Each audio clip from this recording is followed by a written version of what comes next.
Now since we know what is sleep, we will discuss about its stages. Sleep हमारी दो stages में divide होती है, जिसमें पहला है NREM और दूसरा है REM। पहला है NREM यानी कि non rapid eye movement sleep. इसमें हमारी आंखें हिल नहीं रही होती हैं, प्यूपिल्स अंदर मूव नहीं कर रहे होते हैं। इसमें 3 स्टेजेस आते हैं। इसमें पहला स्टेज होता है जिसमें हमारी बॉडी रिलैक्स कर रही होती है और हार्ट रेट बहुत ग्रेजुअली धीरे धीरे होना स्टार्ट होता है। इसमें अगर आप कोई उठा दे तो आप आसानी से उठ सकते हो।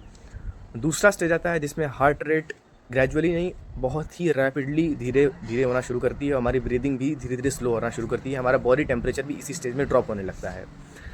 तीसरा स्टेज आता है जो कि सबसे इंपॉर्टेंट है, डीप स्लीप।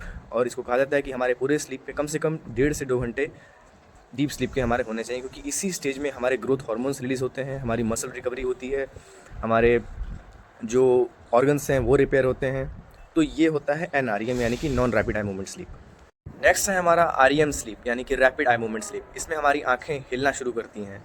होता क्या है, ये सबसे इंपॉर्टेंट स्टेज ये होता है डीप स्लीप के बाद। इसका भी ड्यूरेशन 1.5 से 2 घंटे नॉर्मल हेल्दी पर्सन के लिए बताया जाता है कि होना चाहिए। अब देखो होता क्या है, इस स्टेज में हमारा ब्रेन मैक्सिमम एक्टिविटी शो करता है। जैसा हम जगे हुए समय हमारा जैसे ब्रेन रिएक्ट करता है, वैसे एक्टिविटी है उस समय भी शो करता है। बस इस अंतर क्या होता है कि हमारी बॉडी इस स्टेज में कम्प्लीटली पैरालाइज्ड होती है। हम अपने ब्रेन से जो सिग्नल आ रहे होते हैं हम रिएक्ट नहीं कर पाते हैं, और इसी स्टेज में ड्रीम्स आते हैं हमें।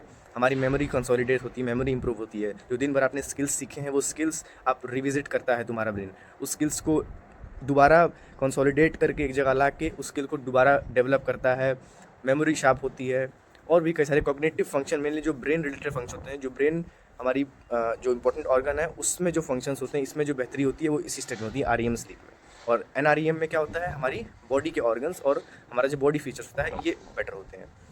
ये जो REM है और NREM है ये दोनों 90-90 मिनट के होते हैं, और ये साइकिल्स में आते हैं, यानी कि 4 से 6 साइकिल इनके होने चाहिए। और NREM में तो 3 पार्ट हैं, ये 3 पार्ट, और NREM 4 से 6 साइकिल रिपीट हो इनके, इसके लिए एडिक्वेट टाइम होना चाहिए, जो कि है टाइम 7 से 8 घंटा, जो कि प्रिस्क्राइब किया जाता है for a healthy functioning of human body. ये कुछ लोगों में ज़्यादा भी चाहिए होता है स्लीप, 7 से 8 घंटे ऊपर के लिए, क्योंकि उनकी रिकवरी के लिए इतना टाइम इनफ नहीं होता है। सो I have told you, you can adjust your self, B rational.